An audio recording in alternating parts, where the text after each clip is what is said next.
Write down a piece of paper, the people you spend the most time with. Then look at it and score them on positivity and negativity. If they're the most positive, they're a 10. If they're negative, they're a 1, the most. And anything in between. Look at it and spend less time with the people that have low scores. You are the byproduct of the positivity and the negativity that you consume. The end. Well, I referenced it. Candor was a real challenge for me. You know, my mom is not super candorous. My dad is incredibly candorous, but he delivered it in such a negative way that I think I demonized the value of candor. I was able to 95% of the time successfully figure it out without candor, which is a very high ratio. I just got to the point in my life where the 5% didn't feel good enough anymore. You know, I just kind of like, there was a Facebook group of former employees talking negatively about me, and I was just like, this shouldn't be. I don't care about the money. I love people. Like, this shouldn't be. And I'm like, the only thing I do poorly is I don't give people critical feedback, and it fucks it up. And I'm like, I gotta stop. And I've really worked on myself. How were you able to do that? By suffocating myself. By acknowledging it, right? By just, and by doing what I'm doing right now. I'm trapping myself. I'm putting it out in the open. It's why I think everybody should just post their weight on the scale every morning to the world. I mean it. I mean it. I mean it. It really works. It really works. Public accountability is powerful. So that's why I wrote the book. Wow. What are some of the other ingredients that you feel could be very valuable? Well, what's interesting about the book is that I decided to frame it, you know, when you sit down and write a book or gather your thoughts, or even like when you think about having a conversation, you're not exactly sure how you're gonna package it if it's big. A quick thing, sure. And ingredients really worked for me because what I realized when I was talking out the book was, oh, I don't use any of these things in a silo. I need like 3 things at once to address this issue. So like, and sometimes it seems very in conflict. For example, patience and conviction at the same time seems weird. Or ambition and patience fucks everyone up. I push patience. How many people here consume my content? Raise your hands. Thank you. If you didn't raise your hand, you hurt my feelings. So for the people that just raised their hand, I talk about patience 24/7. A lot of people DM me, they're like, man, I don't like this patience thing, Gary. Like, what about the hustle? What about like ambition? I'm like, I'm the most. I'm like, do not confuse patience with complacency. Do not confuse patience with being lazy. Patience is being thoughtful. Patience is measuring twice before you cut once. Real estate has a major patience issue because people know the market moves, and so they get erratic when times are good, and sometimes even more erratic when times are bad. Patience matters. People compromise their reputation when they're scared. Patience matters. So the book, you know, tenacity is one of the ingredients. It seems like a hard word, like a tenacity. And then like, you know, having tenacity and conviction, but then also patience and kindness and self-awareness. There's just a lot there, and ingredients worked. I'm like, you know, sweet and sour chicken is weird. It's sweet and sour. But we've all agreed that like we're good with it. And I don't think people are good with tenacity and patience. And so I thought that framework could start to frame up my argument. How could you be good with tenacity and patience? I do it every day. I'm incredibly, incredibly tenacious. I want to dominate everyone. Like I'm so competitive. I go to like things like this and I'm like, I'm gonna start a real estate company and put these fuckers out of business. I swear to God. And so it's really interesting. I took competition out of the book. I took competitiveness out of the book because while I was writing it, and when I write, I just talk and D-Rock films me. And I was like, I'm taking it out because I think I'm gonna write a book just on competition. I actually think one of the greatest reasons our society is struggling is because in the last 25 years, we decided to demonize competition. I think this concept of 8th place trophies has eliminated merit created entitlement and makes, like, you have 22-year-olds coming into the world and they're like confused out here. And I think that's the parents that just clapped are the ones that actually fucked it up. Self-awareness is in the book. I love that about my brother. I think I have it in spades. My sister's getting better at it. Self-awareness matters. I wish people loved themselves more. I think people, yeah, it's a big deal, man.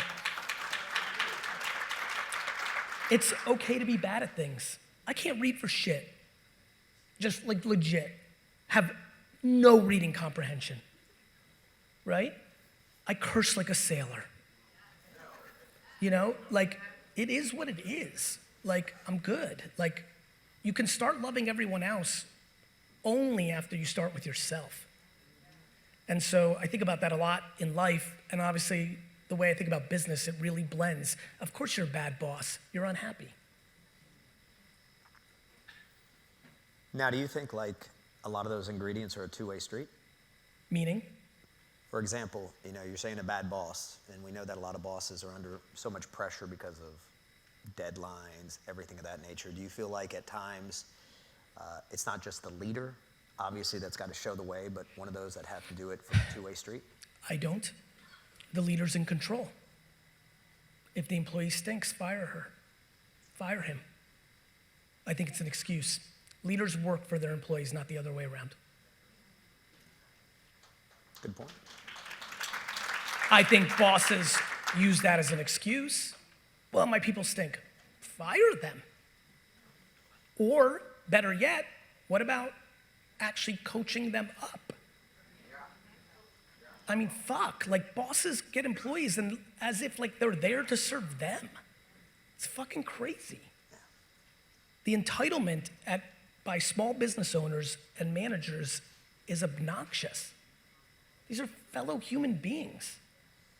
You have people that own companies that I expect my people to work the way I work. I'm like, are you giving them the same money? The fuck are you talking about?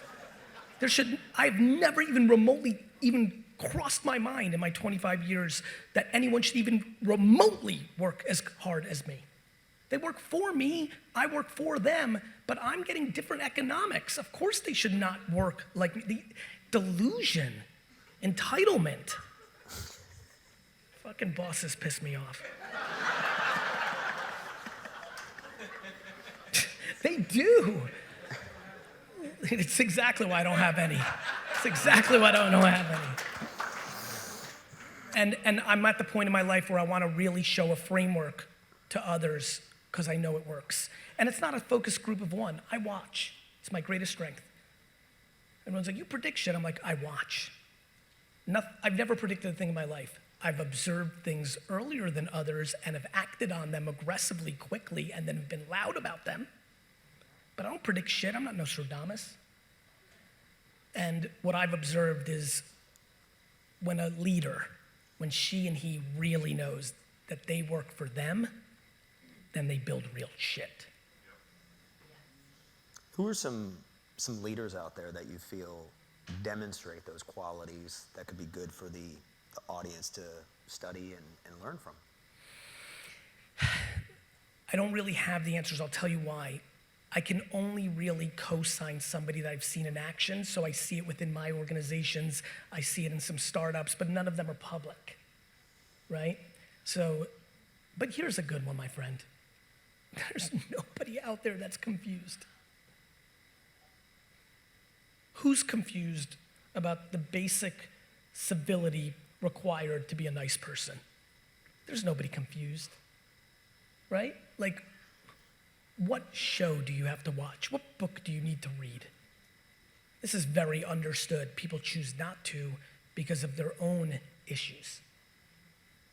Insecurity is the greatest poison in our society. Insecurity. It leads to such bad behavior. And some people, it's so deep that they convert it into such offense and are able to garner leverage but it's kind of like Darth Vader. It's the dark side version of motivation, and you get killed in the end. Yeah. And by the way, that shows up with, you made $39 million, but 6 people came to your funeral. Congrats. Yeah, you don't have a legacy. Congrats. Cool. And by the way, no judgment. You want to live that life? Mazel tov, but fuck that shit.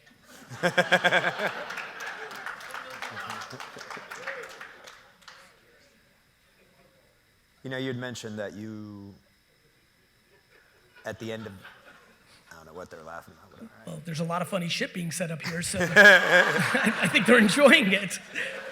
You want to win it. How do you want your legacy to be remembered? That I gave more than I took.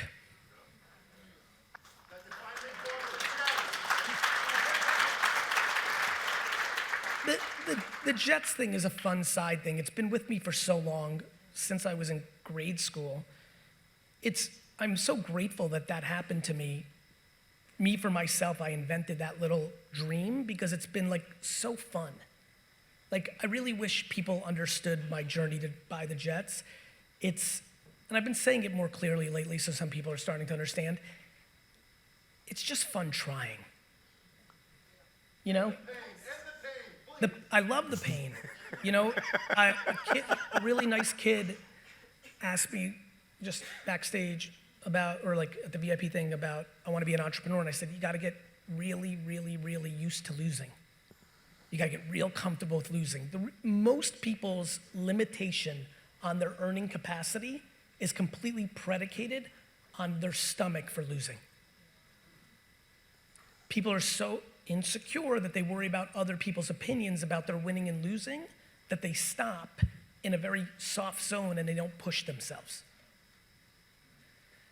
I don't care what the people in the crowd are saying about what I'm doing on the field. I'm on the field. If I lose, if a division doesn't work, if an investment doesn't work out, if my companies have a bad year, I'm not super worried about what you guys think. You're eating popcorn watching me do it. Right? So that's how we should all think. Your mom is eating popcorn watching you do it. Your husband is eating popcorn watching you do it. Your kids are eating popcorn watching you do it. And then Anonymous Rick in the comments is definitely eating popcorn watching you do it. So I struggle and so want to positively shake people. I'm like, you're not doing certain thing because one person's leaving negative comments. That's insane.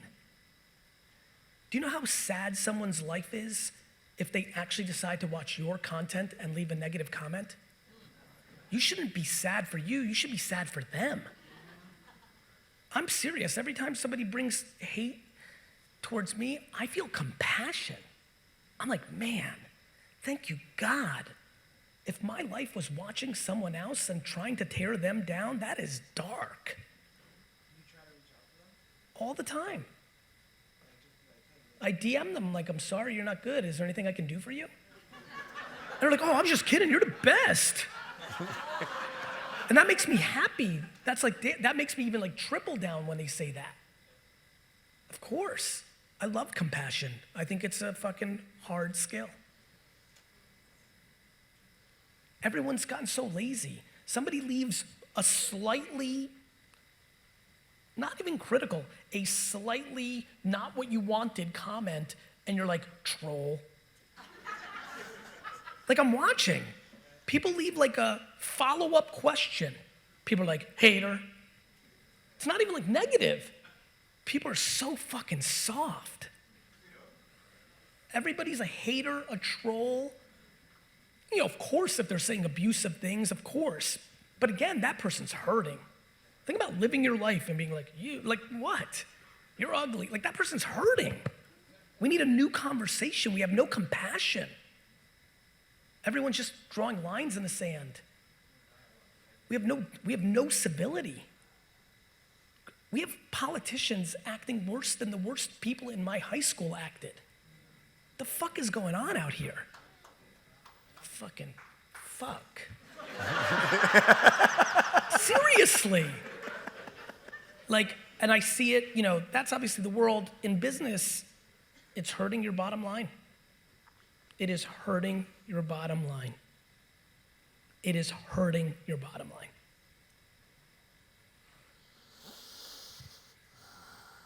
Especially now that there's so many options.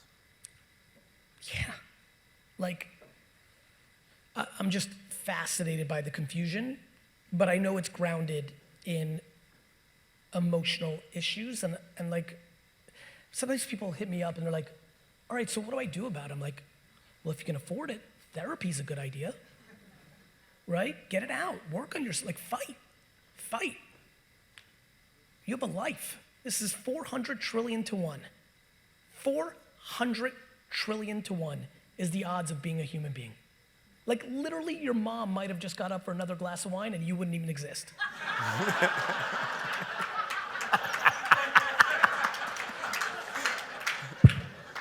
Why don't people think about that shit?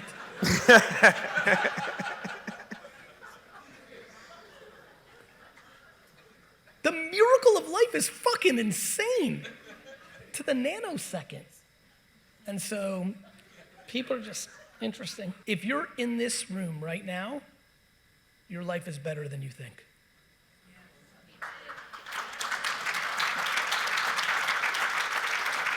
That I promise you. Of course. They have you on stage. It's not that. It's, you could even be here. Touché. Like you could be here, right? No, I think people lack gratitude. They just do. People are just worried about what they don't have versus realizing what they have.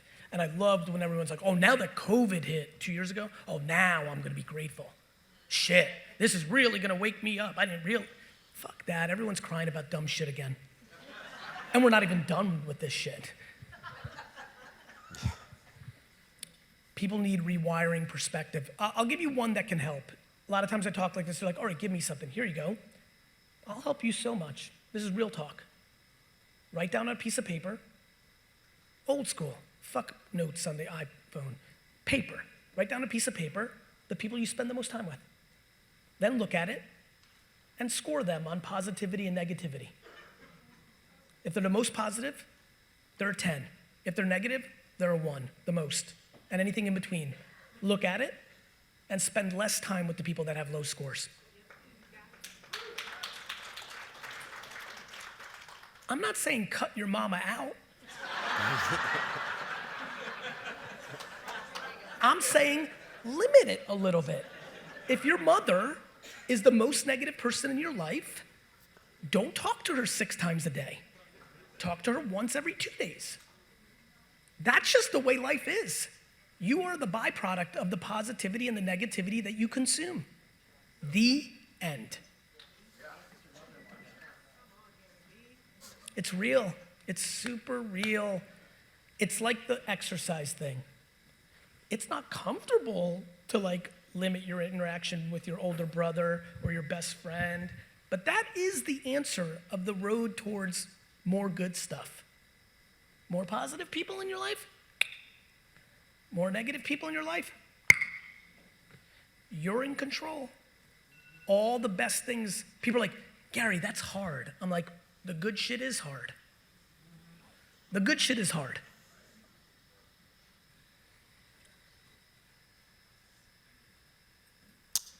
What are you the most optimistic about, I guess now, would you say, in the next year or 2 years that you're seeing out there?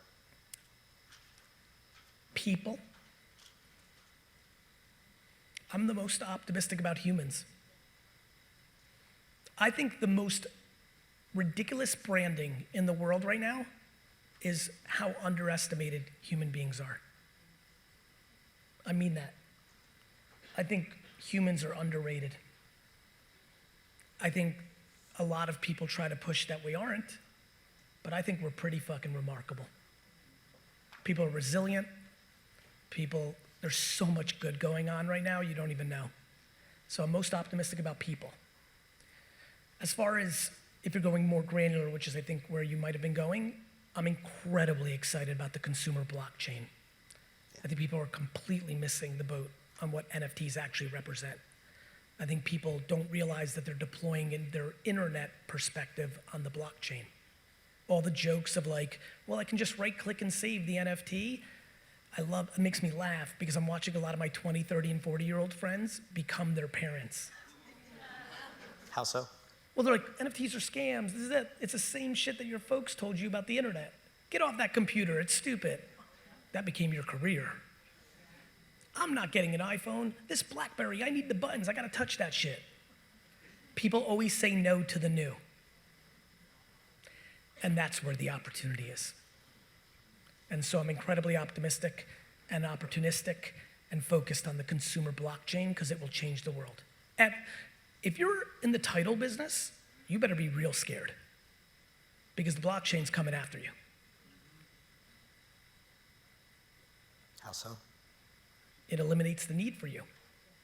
Oh, wow. It's a ledger with decentralized servers, needing nobody, owned by nobody. Boom. There's a few of them in the crowd. It's real. And my big thing is like, that's not bad. That's the opportunity. Technology doesn't give a fuck about our feelings. You think technology cared about Blockbuster? You think Blockbuster cared about movie theaters? I love when people cry about some new shit after they were the ones that killed the last shit. I love when people get into like a certain part of their career where they want to slow it down, but then they're mad at the youngsters who are hungry. You like that one? It's true, right? They're like, this is some bullshit. I'm like, you did that 30 years ago. I love when the old lion dies to the new one. I can't wait till people crush me. That's the game. That's why I have so much disrespect for old entrepreneurs that try to pay politicians to change the rules. They're fake entrepreneurs. You're an old dog. It's time for you to get killed.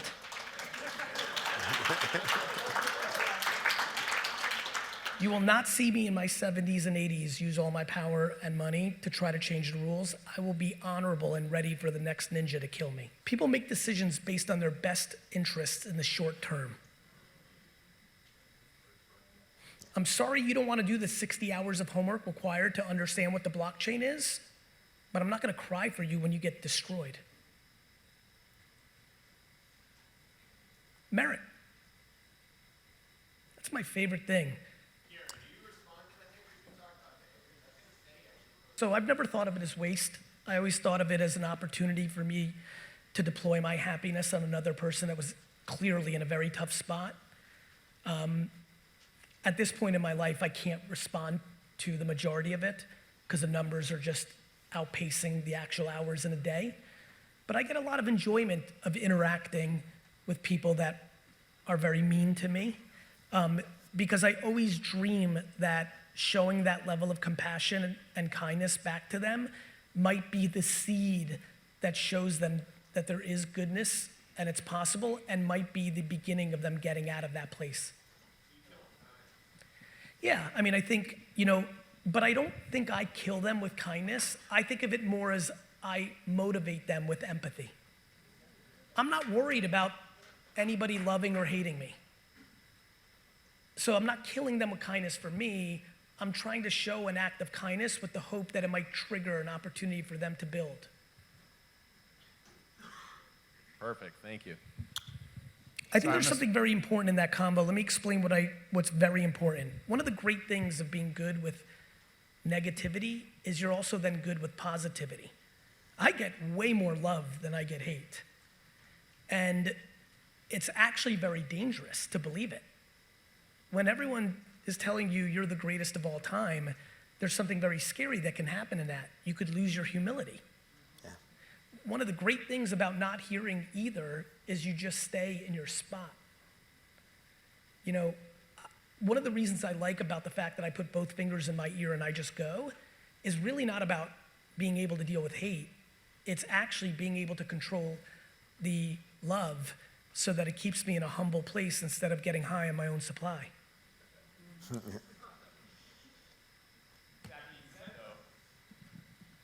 Emotional intelligence, patience. Would you mind sharing the last time you kind of lost your cool? Oh, I can lose. Losing my cool is like fun. That wasn't the response I was expecting. You know, I mean, look, one of the reasons I can really associate with other human beings is because of the Jets. And I'm being dead serious right now. This is very real. I am so zen the fuck out, even on my high, like it's really funny because I'm such a high energy character. It's like, you have to like actually really know me to be like, oh, what the fuck is going on? Like he's just like, right? And that's why I could do so much and that's why so much is going on. But in football land, I'm actually the reverse. I'm completely irrational. I'm completely emotional. I'm incredibly unhappy. Well, I love the Jets because I love the climb and the process. But the reason I can understand how people act is probably because of my state, because it's real. It's not like I'm manufacturing it. I prefer not to. But I'm genuinely unhappy. And I'm incredibly envious. I fucking hate Buffalo right now. The whole city. Like, fuck Buffalo. They lost, Fuck don't you, worry. Buffalo. And the fucking happiness I had when they lost that game to the Chiefs, like just joy, which is similar to when somebody is unhappy and they tear you down and when they see you misstep, they're happy. I'm that as a football fan, but that's fake life, that's sports. People live that real life. They want you to misstep. Jealousy, envy, it's devastating. It's such a bad place. I mean, I hate Boston. All of them. Like every person that lives there. Hate them. And so when I see the blue-red shit, I understand it. I'm like, oh no. People do what I do in fake sports life in real life. And that's why I'm like, fuck, I gotta figure this out because it's bad, because I'm bad in football. Like, I want to fight. You know how some people in high school and college drank a lot and would fight and we'd call that beer muscles? I have sports muscles. Jets muscles? Yeah, I go to like Pittsburgh, I want to fight people. So I know what losing cool looks like. In business, it's incredibly, incredibly rare. If it happens, what I'm very good at is the second before it happens, I go off the grid so nobody feels it. It's been a couple times, I believe as the ultimate leader of my organization, that me deploying fear or concern or unhappiness is something that is just not gonna be beneficial. And I think what I tend to do when I lose my cool is go into a hair of like condescending razz, right? So like, I let my crew know when I'm upset with a little zing instead of like a explosion. And when I notice myself building up zing, I try to find a way to dump it. Hey, Gary. Yes, sir. I happen to be a baby boomer, 58, right? And my son, my 30-year-old liberal millennial son's come to work for me. Yes. Of course, we're... Those fuckers. Believe it. I'm red. You got a mic. You got a mic. Okay. You're red, he's blue. Go ahead. I'm red, he's blue. Yep. And my wife says to me, how in the F is that going to work with him going to work? Thank you, Christine Beckwith. Anyway, the tough thing you brought up is working with those generation being different. And because I'm old school, I mean, it's like get in there, get the shit done. Yep. No excuses. I worked for a guy like that for 11 and a half years. My ass is all scar tissue today. And, you know, the change that we have to make to work with people like that. So what you brought up about working with the millennials, that's the thing some days I struggle with the most because I have to bite my frickin' tongue or not say anything. Or my two guys that work in my office will shut my door and say, don't bother him for a while, but just trying to adapt to that. And my kid's he's doing well, but it's just, sometimes you're like, it's just tough to understand the differences some days. Well, that's the way it's supposed to be. Like, did you, keep the mic, because this is powerful. Did you agree with what your parents thought? Hell no. Okay. Well, fuck. What do you expect, George? Right? It's Yeah. the way it's supposed to be. And by the way, let the results speak. My dad didn't agree with anything I brought to the table. Well, what I did to him, I walked out of the office to get on a plane. I dropped 8 files in his lap. I said, get this shit done. Don't fuck it up. I'll see you on Monday. Surprise and delight me. Yeah, I mean, I'm not so sold that that's like the format that's going to win.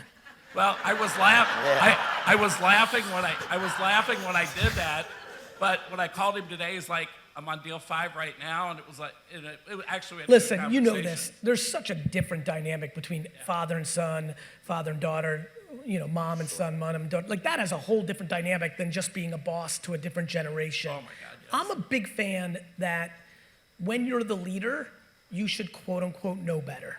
When I ask you a question of, did you agree with everything of your parents? And you say, hell no, like, then you should have the wisdom to have empathy towards your son not seeing it the same way. On the flip side, what I love about it is too many leaders and parents get too involved, but what they should do is get super uninvolved, don't micromanage, and let the results speak.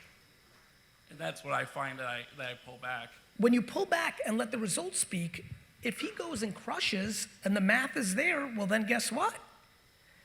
And if he doesn't, then you get to deploy some fun words. Oh yeah, we have Right? fun words. But where leaders mess up is they get involved enough where that person then can blame you. When my team sees it different than me, I am always in the calling their bluff business. I'm like, show me. I step away, and by the way, it gives me tremendous joy when they crush and it works. And I do have a sign up in my office that says, do shit you love. Well, then you should then live that saying and let them do it, right? Because I get tremendous joy when my team does something differently than me that I wanted and it wins. Now, I get more joy when they fail and I'm like, see? No, I'm kidding. I think leadership is purple. You got to know when to take a step back. And I think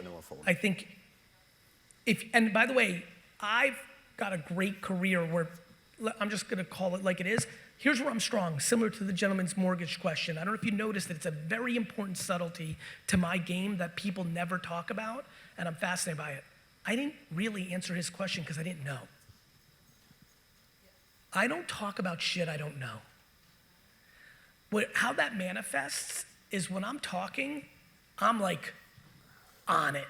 So in my career, most of the shit when I talked, I may stay passive and be out and was wrong or right, but when I'm talking, I'm often right, which means often. I mean it. I stay out of the shit I don't know, but I'm in my shit. And so what often happens is when I am talking it turns out to be the way I said. There's something very powerful, and I think you can use this. It's a double win. What too many people do when they think they're right is they try to force that person to do it their way.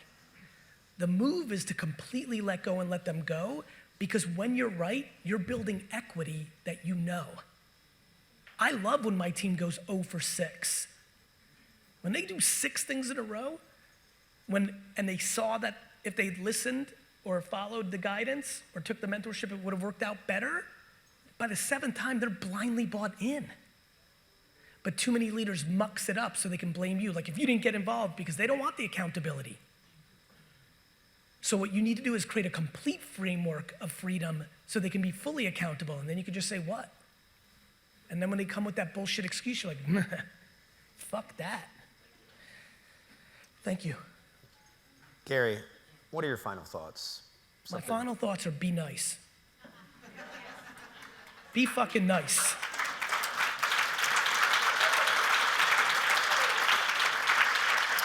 And on that note, if you're like really self-aware and be like, fuck, I'm really not there, it's because you're not in a great place yet. And you can be. So be nice to yourself first. It's okay if you suck at shit or if you're not fully there. Good news. That's because of the way you grew up. Environment, parenting, DNA. Don't be hard on yourself. Just take a step back, take a deep breath, and start trying to chip away at it. One fucking interaction, one conversation at a time. You could be so fucked up for 42 years and still live the best life ever. It just started at, it's true. It just starts at 43. You can do this. You can absolutely do this, but it takes the work. And if you have the financial means, therapy is real. Get the poison out. Go to a stranger and tell them why your dad was the biggest piece of shit of all time. Get that shit out. I love you. See ya. Thank you.